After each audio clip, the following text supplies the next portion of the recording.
अब 10 के दमदार ट्रेड्स में आपका स्वागत है और हमारे साथ ऑफ कोर्स वीडियो में रहेंगे अगले आधे घंटे। आशीष बहेती और शिल्पा राउत पिछले शो से बने हुए हैं। नए गेस्ट जो हमारे साथ जुड़ेंगे वो होंगे कोटक सिक्योरिटीज से अमोल अठावले और एसपीआई सिक्योरिटीज से Sudeep Shah. Big market voices में हमारे साथ जुड़ेंगे गोल्डीलॉक्स प्रीमियम रिसर्च के फाउंडर और चीफ स्ट्रैटेजिस्ट गौतम शाह। उसके अलावा नतीजों पर चर्चा करने के लिए एंजल वन के सीएमडी दिनेश ठक्कर हमारे साथ जुड़ने वाले हैं। ये सब कुछ लाइंड अप है आपके लिए शो में कुछ ही देर में। लेकिन पहले एक बार जरा मार्केट का रुख करते हैं। अच्छी रिकवरी आ रही है मार्केट में। अब निफ्टी सिर्फ 100 पॉइंट नीचे रह गया है। बैंक निफ्टी 170 पॉइंट नीचे, 21,900 के करीब करीब निफ्टी इस समय।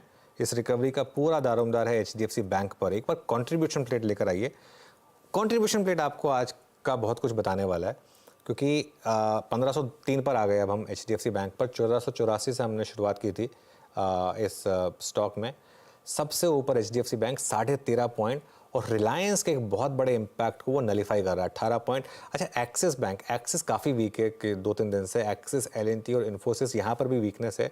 अगर ये थोड़ा सा सुधरने शुरू हो जाएंगे तो इंटरेस्टिंग होगा। गलत आ रहा है ऊपर का वो पॉइंट, वो बहुत हटाइए इसको। 2145 पॉइंट ऊपर दिखा रहा है, गलत है ये निफ्टी, इसको हटा दीजिए प्लीज़।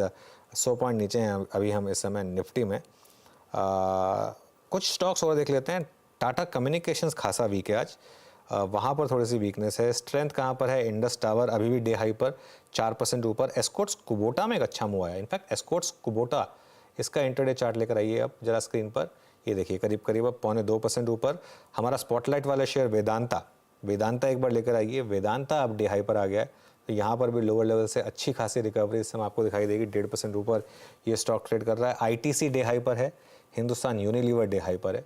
तो मार्केट में थोड़ी लोअर लेवल से क्लियर कट रिकवरी इस समय विजिबल है। एडवांस डिक्लाइन अभी भी खराब है, लेकिन देखते हैं थ्रू द डे कैसा मूव रहता है। वीरू,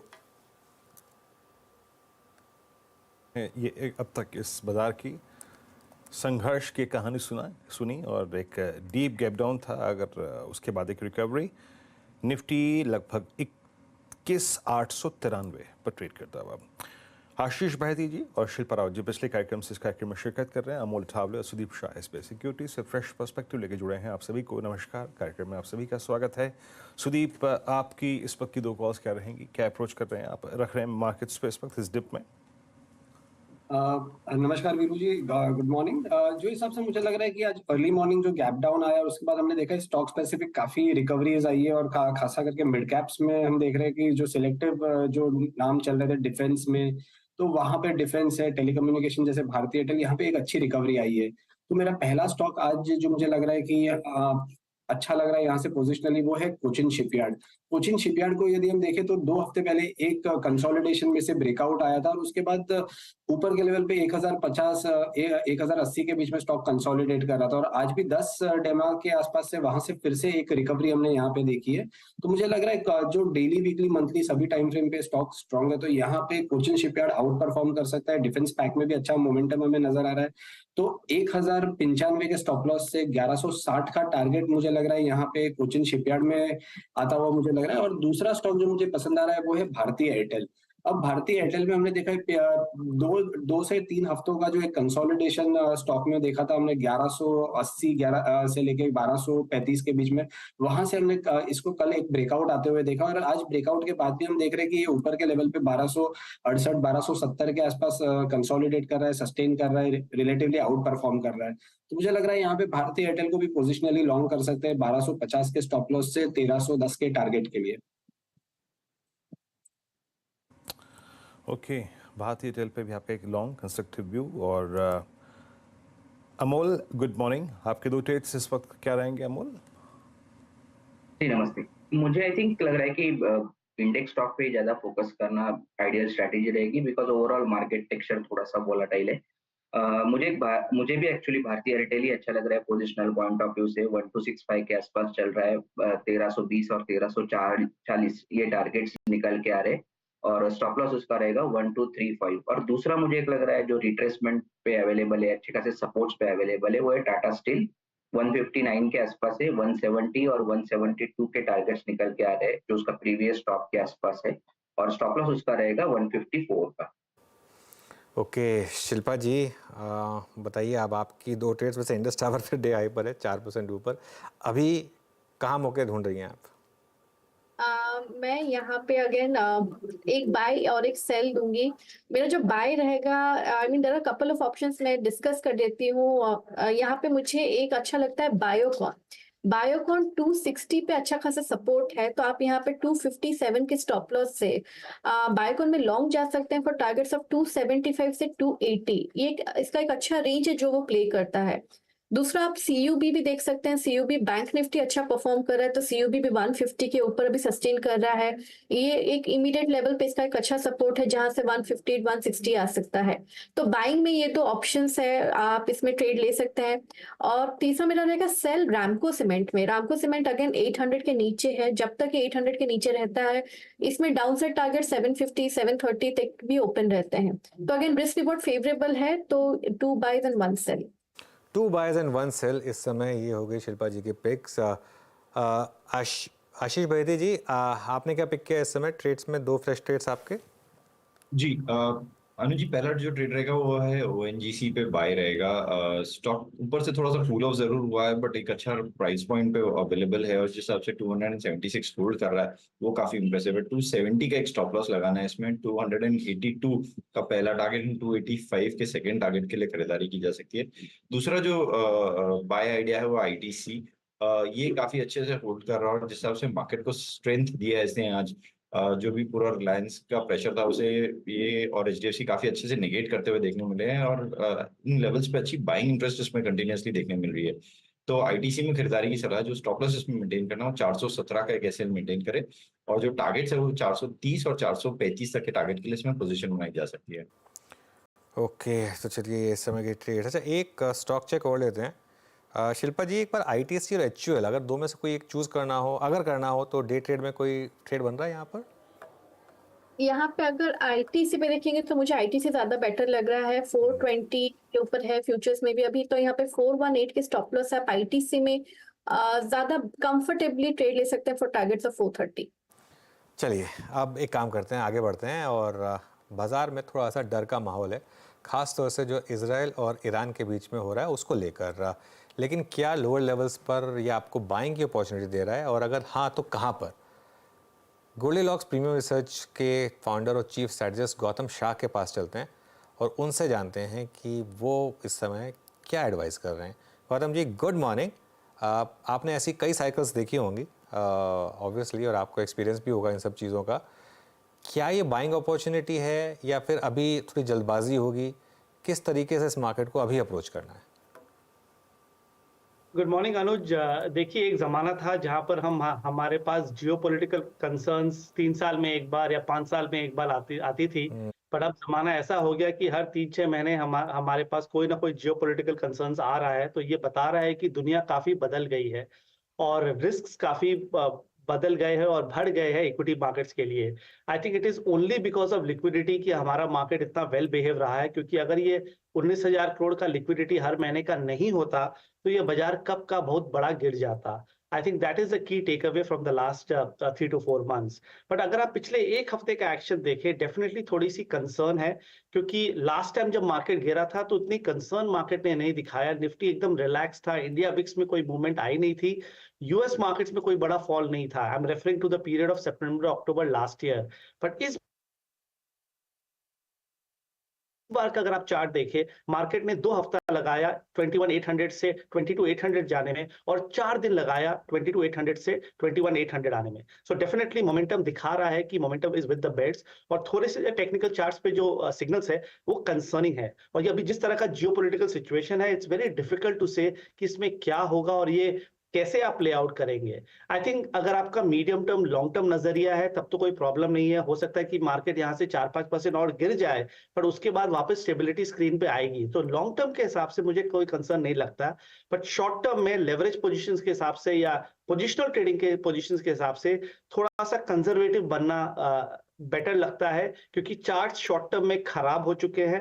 और अगर निफ्टी 21,850 के नीचे सस्टेन करता है तो हो सकता है कि 21,500 से 21,000 में भी इवन लोअर वो लेवल्स आ सकते हैं। सो यहाँ पर एडवेंचरस लॉन्ग्स नहीं लेनी चाहिए।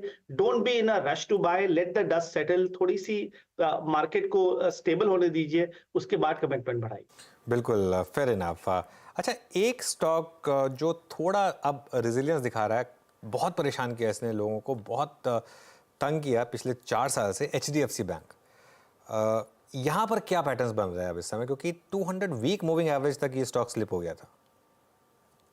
देखिए, अंडर परफॉर्मेंस तो जारी है और ये अंडर परफॉर्मेंस पिछले 3 साल से है। चाहे आप बजाज फाइनेंस ले लीजिए, एशियन पेंट्स ले लीजिए या HDFC बैंक ले लीजिए, all three way considered one of the poster boys of the Indian equity markets और तीनों 3 साल से अंडर परफॉर्म कर रहे हैं।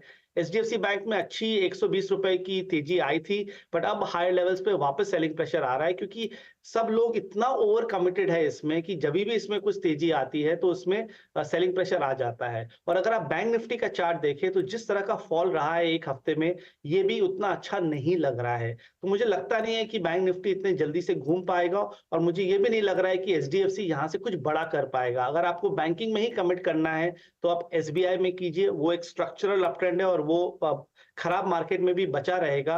बट HDFC एक रेंज में है, नीचे में 1400, ऊपर में 1600, 1650, यही रेंज में मेरे हिसाब से ये कुछ महीने और बिता देगा। Okay Gautam, good morning. Virendra बोल रहा हूँ डेली स्टूडियो से। गौतम, मेटल्स पे आपका व्यू क्या है? और metal index all time high और इसके आई थिंक पिछले 2 महीने बिल्कुल ही वर्टिकल रहे और फेरस और नॉन फेरस ग्रुप दोनों में काफ़ी अच्छी खासी स्ट्रेंथ रही। ये वक्त प्रॉफिट्स को स्लाइटली कैश में कन्वर्ट करने का है या फिर इस अपस्विंग को भी खेलना चाहिए थोड़ा सा रिस्क लेकर? आपका सेंस मेटल पे क्या है इस वक्त? देखिए, इस मार्केट ने हमें ये दिखाया पिछले 3 सालों में कि अगर आप करेक्ट थीम्स में हैं तो आउट परफॉर्मेंस बनती है, अल्फा बनता है, और यही हुआ है पिछले 3 महीनों में मेटल्स में। अब फंडामेंटली लोग इसको जस्टिफाई नहीं कर पा रहे हैं, बट एज ए टेक्नीशियन मुझे मालूम है कि 2-2.5 महीने पहले इतना अच्छा एक ब्रेकआउट आया था जिसके कारण ये हमारा नंबर 1 प्रेफर्ड पिक था ऑल अलोंग, और हमने सारे स्टॉक रेकमेंड किए, JSPL, सेल, नाल्को, रिसेंटली हमने वेदांता दिया, और मुझे लग रहा है कि ये एक स्ट्रक्चरल ट्रेंड है। हो सकता है कि बाजार में ओवरऑल थोड़ी बहुत वीकनेस अभी जारी रहे because of these geopolitical issues, but अगर आपका 3, 6, 12 महीने का व्यू है तो मेटल्स में बने रहना चाहिए। हमारा वर्किंग टारगेट मेटल्स इंडेक्स का 9600 है, तो यहाँ से भी 15% की तेजी हमें लगती है और काफी अच्छे ट्रेंड्स है। चाइना का जो रिटर्न फैक्टर है, जो मार्केट अब डिस्काउंट करने की कोशिश कर रहा है, उसके कारण भी काफी पॉजिटिव्स है। तो metals is the best performing sector right now और ये रहेगा। अगर मार्केट में वीकनेस आती है और जो पॉसिबल है तो मेटल्स में टॉप अप कीजिए, क्योंकि एक मेगा ट्रेंड लग रहा है। ओके, मेटल्स पे आपका सेंस और टारगेट्स 9600 के as of now Nifty metal पे आपने यहाँ पे सेट किए हुए हैं। अच्छा, एक स्टॉक गौतम जो कि इटसेल्फ एक सेक्टर है, मैं रिलायंस की बात कर रहा हूँ और स्टैंडर्ड डिस्क्लेमर स्क्रीन पे इस बातचीत के शुरू में ही आएगा। इस चैनल का स्वामित्व प्रबंधन रिलायंस इंडस्ट्रीज होल्ड करते हैं, बट इसने काफ़ी टाइम स्पेंड किया। अगर आप मेरे ख्याल से फरवरी, मार्च और ये अप्रैल को देखें तो 302880 की ट्रैजेक्टरी में, और इसी से निकली हुई एक आम जियो फाइनेंशियल सर्विसेज ने एक स्ट्रॉन्ग मूव दिया, ऑल टाइम हाई ट्रैजेक्टरी पे आ गया। आप लोग रिलायंस को कैसे रीड कर रहे हैं इस वक्त? ये प्राइस क्या सेंस दे रहा है? देखिए, निफ्टी को स्टेबल रखने के लिए हम हमेशा बैंक्स, रिलायंस और आईटी को देखते हैं। आईटी का सेटअप काफी खराब हो गया है, बैंक्स पिछले एक हफ्ते में वहां पर भी काफी बड़ा फॉल आया, और रिलायंस एक रेंज में है 2800 टू 3000। मुझे लग रहा है कि overall medium term setup Reliance का अच्छा है। एक बार वो 3000 के ऊपर निकलता है तब उसमें बड़ी तेजी आएगी। तो अब ये कंसोलिडेशन फेज में है, हर डिक्लाइन पे लेना चाहिए। ओके, हर डिक्लाइन पर लेना चाहिए ये इस समय रिलायंस। गौतम, आपके अपने कुछ चॉइसेस हैं क्या जहां पर आपको लग रहा है कि इस समय प्राइस पैटर्न्स बहुत अच्छे बन रहे हैं और डिक्लाइन में अब आप उनको एज अपॉर्चुनिटी देख रहे हैं? ओके, आई थिंक गौतम थोड़ा सा आप पानी पी लीजिए, मैं आता हूं आपके पास 10-15 सेकेंड में। एक बार जरा मार्केट का क्विक जरा एक सेटअप देख लेते हैं और कुछ स्टॉक्स जो अच्छे मोमेंटम में है। ITC अभी हमने डिस्कस किया था शिल्पा जी के साथ, लीवर में भी अच्छा मूव है और मेटल्स में बहुत अच्छा मूव है। इनफैक्ट अब एक बार जरा मेटल्स इंडेक्स लेकर आइए, क्योंकि एक इंडेक्स जो क्लियरली अपनी बुल मार्केट में वो है मेटल्स, और यहाँ पर अब वापस मूव अच्छे बन रहे हैं। चलिए चलते हैं वापस गौतम के पास। गौतम, पूछ रहा था मैं आपसे कि आपकी खुद की पसंदीदा चॉइसेस क्या होंगी इस समय, क्योंकि हम अपने हिसाब से सवाल पूछे रहे हैं आपसे। देखिए, मेरे हिसाब से तो मेटल्स और फार्मा बेस्ट पिक्स है मार्केट में, और वहां पर ही कमिटमेंट बनानी चाहिए अभी जिस तरह का माहौल है। पर देखिए, ये समझना जरूरी है कि जनवरी से निफ्टी ने कुछ नहीं किया, क्योंकि हमने नया साल चालू किया था 22,000 के आसपास। 4 महीने निकल गए और अभी भी हम 22,000 के आसपास ही फाइट कर रहे हैं despite all the liquidity in the system. So कहीं ना कहीं ऊपर लेवल्स पे सेलिंग प्रेशर है और ये बहुत एक स्टॉक स्पेसिफिक और थीम स्पेसिफिक मार्केट हो गया है। तो मुझे लगता नहीं है कि निफ्टी में कुछ स्पेशल होगा। निफ्टी ब्रॉडली एक रेंज में रहेगी और रीसेंट हाई जो 22,800 का था उसके पार निकलना डिफिकल्ट लग रहा है। तो आई थिंक निफ्टी में और लार्ज कैप्स में अपॉर्चुनिटी नहीं है। बट अगर कुछ पॉकेट्स में अगर मैं कहना चाहूंगा तो उसमें केमिकल्स है। मुझे लग रहा है कि केमिकल्स में एक बहुत बड़ी टर्न अराउंड देखने को मिल रही है और वहां पर आई थिंक पोजीशंस बनाने चाहिए। आरती इंडस्ट्रीज, एसआरएफ, दीपक नाइट्रेट, सारे अच्छे स्टॉक्स हैं और इस मार्केट वीकनेस में वहां पर मीडियम टर्म के हिसाब से पोजीशंस बनाइए। पीएसयू बैंक्स भी हमें अच्छा लगता है ओवरऑल बेसिस पे, तो वहां पर भी मेरे हिसाब से ट्रेंड बनी रहेगी। और कुछ एक इलेक्ट्रोड मैन्युफैक्चरर्स जैसे है एचईजी, ग्रेफाइट जैसे स्टॉक्स, वहां पर भी एक मेगा ट्रेंड लग रहा है। तो वहां पर मुझे लग रहा है कि 20 से 30% की तेजी यहां से भी आ सकती है। चलिए अब मैं आपको 2 स्टॉक्स दिखाऊंगा और बताऊंगा आपको कि कैसे थोड़ा सा अगर आप दिमाग लगा के ट्रेड करें तो पैसा बना सकते हैं। एक बार लेकर आइए इंटरग्लोब एविएशन, कहाँ खुला और कहाँ पर अब वो स्टॉक है। फिर आज सुबह हमारी बात हो रही थी, मैंने स्पेसिफिकली बोला था कि इंटरग्लोब एविएशन आज आपको एक बहुत अच्छी अपॉर्चुनिटी दे रहा है जहाँ पर खुला वो। देखिए कहाँ खुला और किस तरीके की रिकवरी आई और क्यों ऐसे स्टॉक्स को आपको शॉर्ट नहीं करना चाहिए। और अगर आज आपने इंडिगो शॉर्ट करा है तो एक लिख लीजिए पेपर पे कि मैं रिलेटिव स्ट्रेंथ वाले अच्छे स्टॉक्स को शॉर्ट नहीं करूँगा और उसको चिपका दीजिए अपनी उस पर जो आपके सामने बोर्ड होता होगा कुछ भी होता होगा उस पर चिपका दीजिए। क्या शानदार रिकवरी, और स्क्रीन पर रिकवरी प्ले हुई है। ये खुला था सुबह 4% नीचे, अब रह गया सिर्फ 0.25% नीचे और ये ग्रीन में भी आ जाए तो मुझे हैरानी नहीं होगी। ठीक है, दूसरा स्टॉक जो हमने डिस्कस किया था सुबह सुबह वो था जीएमआर एयरपोर्ट का। अब जीएमआर एयरपोर्ट का स्टॉक लेकर आइए और वहाँ पर देखिए, ये देखिए ये इस समय डे हाई पर आ गया। गौतम एक सवाल मैं आपसे पूछना चाहूँगा, ट्रैवल स्टॉक्स ने बहुत पैसा बना के दिया, चाहे होटल स्टॉक्स हों, चाहे एविएशन स्टॉक्स हों, चाहे एयरपोर्ट स्टॉक्स हों, कोई भी स्टॉक उठा के देख लीजिए जो ट्रैवल से रिलेटेड है, बहुत पैसा बना के दिया है। यहाँ पर क्या व्यू है आप? देखिए ये जो अनलॉक ट्रेड है ये तो 4 साल से चल रहा है। जब से हम कोविड से निकले उसके बाद से unlock stocks, hotel stocks, airline stocks चल रहे थे। इंडिगो 2-3 साल से चला नहीं, उसके बाद जब इसमें ब्रेकआउट आई थी तो एकदम नॉन स्टॉप मूव रहा है और मुझे ये मेगा ट्रेंड लगता है क्योंकि इंडिगो का ब्रेकआउट 26-2700 के ऊपर था। ऑब्वियसली फंडामेंटली ज्यादा कुछ बोलने की जरूरत नहीं है, मोनोपोलिस्टिक सिचुएशन है, अर्निंग्स अच्छे हैं, travel and everything is picking up almost on a daily basis और चार्ट्स काफी अच्छे हैं क्योंकि 2-2.5 साल का अंडर परफॉर्मेंस अब निकल रहा है। तो I would not be surprise as a medium term investor अगर ये स्टॉक 5,000 के लेवल तक चला जाए। तो इंडियन होटल्स और इंटरग्लोब एविएशन ये ट्रैवल स्पेस में हमारे फेवरेट्स रहे और मुझे लगता है कि इनमें बने रहने चाहिए। ऑल्सो फाइनेंशियल सर्विसेज, सीडीएसएल और कैम्प्स को मत भूलिए, वो दोनों भी मुझे लगता है कि बहुत बड़ी फाइनेंशियल सर्विसेज थीम है, हर भाव में लेनी चाहिए। कैम्प्स तो हमारा फेवरेट है और मुझे लग रहा है ये स्टॉक भी हो सकता है कि अगर आपका 1 साल का 1.5 साल का व्यू है तो 5,000 के लेवल तक जा सकता है। ओके चलिए, बहुत बहुत शुक्रिया। कैम्प्स पर ध्यान रखिए, 5,000 तक जा सकता है ये स्टॉक। ये गौतम जी की एक और पे का thank you so much Gautam, और हैव अ गुड वीकेंड। चलिए अब चलते हैं, एक मैनेजमेंट से बात करते हैं। चौथी तिमाही में एंजल वन के नतीजे काफ़ी अच्छे रहे हैं। कंपनी का मुनाफा 31% तो आय 28% बढ़ी है, मार्जिन में भी बढ़ोतरी हुई है। इस पर बातचीत करने के लिए हमारे साथ कंपनी के चेयरमैन और मैनेजिंग डायरेक्टर दिनेश ठक्कर जुड़ गए हैं। Dinesh ji good morning. कुछ किया है आपने पिछले 2 साल में, कुछ तो मार्केट का भी ऑब्वियसली सहारा रहा है आपको, लेकिन कुछ आपने किया है जो एक केस स्टडी है, जो आपने अपनी कंपनी को इस तरीके से ट्रांसलेट किया है।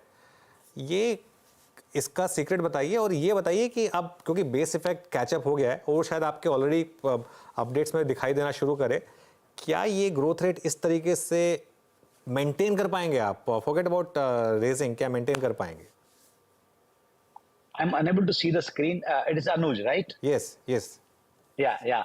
Anuj, देखो, if you see like market में, particularly हमारे stock market में जो boom है, it is after digitization हुआ, काफी हद तक इन्फ्लेशन को कंट्रोल में रखा गया था, उसका पूरा नतीजा है। उसके साथ में एंजल ने क्या किया कि डिजिटल थीम में वो लग गए। तो जो भी चीजें हमको करनी थी to give a perfect digital experience to our customer, हमने किया। तो ये जो digital kind of like natives थे, उनका ग्रोथ काफी हुआ, उनमें हमको मार्केट शेयर मिला। जो नए क्लाइंट हम एक्वायर करते हैं उसमें 90% लोग और 95% मैं लोग कहूंगा वो डिजिटल सेवी पीपल है। जो मोबाइल पे ट्रेड करते हैं, और उनको एक्वायर करना और सर्विस करना उनको डिजिटल और मोबाइल पे चाहिए। वहाँ पे हमने काफ़ी हद तक टैलेंट एक्वायर किया और इस ऐप को ऐसे बनाया कि सिंपल न्यू टू मार्केट को भी पता चल जाएगा कैसे इस मार्केट में एंट्री मारनी है, कैसे हमको ट्रेड करना है। तो ये सब के हिसाब से जो आप ग्रोथ देख रहे हो इस इंडस्ट्री का हुआ है, ये जो टॉप डिजिटल प्लेयर्स है उनका कंट्रीब्यूशन ऑलमोस्ट 70% है, उनमें हमारा कंट्रीब्यूशन ऑलमोस्ट लाइक 23% है टोटल ओवरऑल मार्केट को एक्सपांड करने में। तो I'll give a credit to digitization of India, controlling inflation, and what we did from our side. Okay अच्छा, आपने आईपीएल में भी अब स्पॉन्सरशिप ली है ऑब्वियसली, तो उसमें पैसा भी काफ़ी लग रहा होगा। क्या वो कमेंसरेट होगा आपको लग रहा है जिस हिसाब से क्लाइंट एडिशन होगा उसकी वजह से? ये अनुज, आप देखोगे ना कि ये जो मैंने जैसे कहा था, मार्केट जो बढ़ रहा है ना वो डिजिटल नेटिव्स के हिसाब से बढ़ रहा है। अब जब ये पर्सन, ये इंडिविजुअल सोचता है कि मुझे स्टॉक ब्रोकिंग में अकाउंट खोलना है, तो इंपॉर्टेंट क्या है, top of the mind recall, उनके माइंड में कौन से नाम आते हैं। तो ये सब आईपीएल देखोगे तो घर घर में वॉच करते हैं। आज आप स्टॉक मार्केट में देखो तो 25, 21 वाले एज वाले वुमेन वगैरह सब आ रहे हैं मार्केट में। अब उनके पास विजिबिलिटी के लिए हमारे पास ये जो प्लेटफॉर्म था सबसे बेस्ट था कि IPL goes deep into tier 3 and beyond. तो हमको अगर विजिबिलिटी बढ़ानी है एंजल वन की, तो we have to spend on this kind of like mega platforms. So we feel that ये जो स्पेंड है हमारा वो पूरे ईयर में काफी हद तक बेनिफिट दिखाएगा, because when we are acquiring a customer, what is important as I said, उनके माइंड में कौन से नाम है। क्या Angel One top of the mind recall है कि स्पॉन्टेनियसली वो एंजल वन का नाम लेते हैं जब उनको स्टॉक मार्केट का कुछ एक्टिविटी करनी है। तो हमें ये लगता है कि इसका बेनिफिट काफी बड़ा मिलेगा। बट ये ब्रांड की जो स्पेंडिंग होती है ना, उसके बेनिफिट फुल क्वार्टर्स के हिसाब से आती है, इमीडिएट तो नहीं आती है। जी दिनेश जी, आपकी इस बार की ये स्ट्राइक ना आईपीएल बहुत शानदार है, और मैं खुद कह रहा हूँ, मैं बहुत समय बाद आईपीएल दोबारा देखना शुरू किया और Angel is quite visible I think there.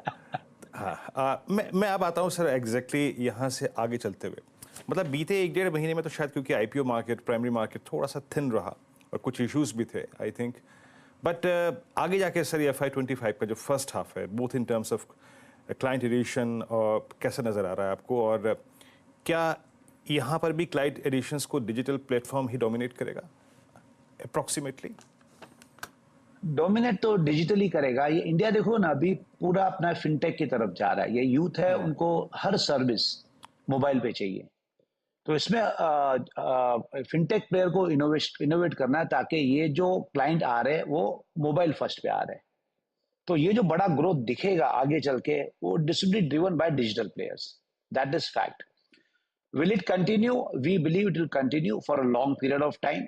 तो स्टॉक मार्केट में ट्रेड करने के लिए या इक्विटी मार्केट में इन्वेस्टमेंट करने के लिए आपको क्या चाहिए? आपके पास इंटरनेट अकाउंट होना चाहिए, मोबाइल फोन होना चाहिए, आपके पास पैन आधार होना चाहिए और रीजनेबल सेविंग होना चाहिए। तो इंडिया में करीबन 60 से 70 करोड़ पॉपुलेशन है जिसके पास रीजनेबल सेविंग है, कहाँ ना कहाँ पे सेविंग करते ही है। अब पहले था कि वो बैंक में ये डाल देते थे जहां पे 10% का रिटर्न मिल जाता था रिस्क फ्री। आज बैंक में डालेंगे तो 6% मिलता है, इक्विटी में डालते हैं तो 13-14% का कैगर मिल सकता है। मैं कैगर क्यों कह रहा हूँ? ये जो पॉपुलेशन आ रही है, जैसे मैंने कहा, मोस्टली मीडियन एज उनका 27-28 है, तो उनके सामने 30 साल और है जहां पे वो काम करेंगे, कमाएंगे। तो वो समझ गए हमारे लिए बेस्ट एसेट क्लास होगा इक्विटी। तो मोस्टली ये जो ग्रोथ दिखेगा, यूथ का दिखेगा, यंग पॉपुलेशन का दिखेगा, टियर 3 एंड बियॉन्ड का दिखेगा, और ये बड़ा ग्रोथ दिखेगा इसी प्लेटफॉर्म पे। तो अब आप इमेजिन करो, ये 60 करोड़ की पॉपुलेशन जब ये मार्केट में आएगी, एक्टिवेट होगी, उसका ग्रोथ रेट पकड़ोगे कितने साल में होगा? 7 साल, 8 साल या 10 साल? तो ये ग्रोथ तो कंटिन्यू होना ही है, वरना वहां तो पहुंचेंगे ही नहीं। अभी डिजिटल प्लेयर का अपना जवाबदारी है कि कैसे ये अवेयरनेस प्रोग्राम क्रिएट करे, कैसे एजुकेशनल प्रोग्राम क्रिएट करे कि ये एसेट क्लास आपको वोलेटाइल रिस्की लगता है बट वोलेटाइल है, इसके तरीके हैं मिटिगेट करने के लिए। तो वही हमारा एफर्ट होता है कि कैसे इन लोगों को समझाए कि आपके पास कुछ भी सेविंग है, 500, 1000, 2000 भी की सेविंग आप इसी प्लेटफॉर्म पे कर सकते हो। अच्छा सर, ये थोड़ा सा मैं अगर जो मार्च के जो ऑपरेशनल नंबर्स को देखूं दिनेश जी, यहाँ पे कमोडिटी मार्केट में थोड़ा सा आपका जो मार्केट शेयर है वो लूज़ हुआ है। यहाँ पे क्या रुझान देख रहे हैं आप अगले 1-2 क्वार्टर में? क्या ये वन टाइम था या फिर कुछ नए प्लेयर्स थोड़ा सा सीरियस चैलेंज पोस्ट कर रहे हैं? सीरियस चैलेंज तो कोई पोस्ट नहीं कर रहा है। ये क्या होता है कि डिफरेंट डिफरेंट कमोडिटी के हिसाब से थोड़े कुछ मार्केट शेयर चेंज हो सकता है। जब मार्केट शेयर 58-59% का हो ना हो तो अनसस्टेनेबल है। कहाँ ना कहाँ पर हमको लगता है कि सस्टेनेबल मार्केट शेयर क्या होता है डिजिटल मार्केट में 35 से 40%। उससे एक्सेस जो भी है, या तो कोई प्लेयर सीरियसली इस सेगमेंट को देखा नहीं है, या तो कोई ना कोई प्लेयर आएगा इस सेगमेंट में जो कहेगा मैं कुछ यूनिक जर्नी क्रिएट कर सकता हूं। तो हमारा मानना है कि डिजिटल प्ले जब करते हो ना आप, जैसे इक्विटी में हमारा न्यू क्लाइंट एक्विजिशन में मार्केट शेयर है 23%, ये 35% तक जाएगा। उसके बियॉन्ड जो भी होता है 2-3% का फ्लक्चुएट होगा। So to maintain 60%, I would say कुछ क्वार्टर ऐसे होंगे जो और कोई कम्युनिटी एक्टिव है जहां पर we are not very strong, 1-2% का वेरिएशन रहेगा। अच्छा, एक आखिरी सवाल, सिंस आपने थोड़ा मार्केट शेयर की बात की, ओवरऑल मार्केट शेयर में अब आप कहाँ हैं कंपेयर टू ज़ीरोधा, और क्या आप टारगेट करेंगे नंबर 1 बनने की? एस्पिरेशन तो नंबर 1 की है। जब से हमने ये आईपीओ निकाला तब से ये एस्पिरेशन है। We want to get better in terms of market share. अब न्यू क्लाइंट एक्विजिशन में देखोगे तो हमारा 23% मार्केट शेयर है, जो मुझे लगता है we would be on number 2। Revenue में देखोगे we would be on number 2, but because ये सब प्लेयर के नंबर्स क्वार्टर ऑन क्वार्टर नहीं आते कि ईयर ऑन ईयर भी डिले के साथ में आते हैं, it is very difficult to say where they stand. But if you look at active customer, जो एनएससी का फॉर्मूला है, अगर एक क्लाइंट एक साल में एक एक्टिविटी करता है तो वहां पे वी आर नंबर 3। बट जैसे आप क्लाइंट की आप लाइफ टाइम जर्नी देखोगे ना, आप देखो हमने जो क्लाइंट एक्वायर किया, आप दिखेगा 27 से 28% पॉपुलेशन एक्टिव है। बट यही अगर इसकी जर्नी 4 साल तक देखोगे, ये क्वार्टरली प्रेजेंटेशन में हमने वो दिखाया हुआ है कि ये क्लाइंट हमने एक्वायर किया FY21 में, उस साल भले ही वो 28 या 29% के हिसाब से एक्टिव थे, but across there can 4 years 51% population market में एक्टिव हो गई। तो मुझे लगता है क्या इंपॉर्टेंट ये नहीं है कि हम कितने एक्वायर कर रहे हैं, हम कितना उस साल एक्टिव कर रहे हैं, कि इस क्लाइंट को हम लाइफ टाइम तक एक्टिव कर सकते हैं, दैट इज वेरी इंपॉर्टेंट। सो हमारे लिए पैरामीटर्स वो इंपॉर्टेंट होंगे। हेडलाइन नंबर्स जो एनालिस्ट या मीडिया ट्रैक कर रहा है ना, वो बहुत बार गलत भी होता है कि वो बिजनेस का रिफ्लेक्शन नहीं देता है। व्हाट इज इंपॉर्टेंट, जब हम क्लाइंट एक्वायर करते हैं 5 साल के बाद में भी वो एक्टिव है, तो आप देखोगे इस क्वार्टरली प्रेजेंटेशन में दिखा है जितनी भी हम अर्निंग करते हैं उसमें विंटेज क्लाइंट भी एक्टिव होते हैं। अच्छा, थोड़ा ये सब डेटा कंपटीशन के लिए अवेलेबल नहीं है, बिल्कुल, तो आपके क्वेश्चन को मैं आंसर नहीं कर नहीं, मैं समझ गया दिनेश जी, बिल्कुल मैं समझ गया। अच्छा, आप क्योंकि मार्केटिंग भी काफ़ी अच्छे समझ रखते हैं, ये सब चीज़ें आप अच्छे से समझते हैं। एक आखिरी सवाल मेरा, आपका QIP आया था, ऑब्वियसली उस समय बात नहीं कर सकते थे। एक इनिशियल मार्केट की कंसर्न थी कि क्या QIP का जो यूज़ होगा वो एक्विजिशन के लिए होगा, लेकिन फिर हमको समझ में आया कि शायद अब वो जो T+0 सेटलमेंट आ रही है, आप उसमें एक फर्स्ट मूवर एडवांटेज लेना चाहते हैं। क्या ये सही है? क्योंकि उसके बाद आपके स्टॉक में काफ़ी रैली भी हुई थी। नहीं, ये सही नहीं है। सही क्या है कि जैसे हमने ये ईयर स्टार्ट किया था, तो हम 42 lakh order per day clock करते थे, क्योंकि इस मार्केट में हर ऑर्डर के लिए कैपिटल एडिक्वेंसी लगती है। और ये क्वार्टर के एंड तक आप देखोगे नंबर, हमने 86 lakh order per day clock किए हुए। इसका मतलब ग्रोथ ऑफ मोर देन 100%। हमारा ROE है, रिटर्न ऑन इक्विटी है, अराउंड 44-45%।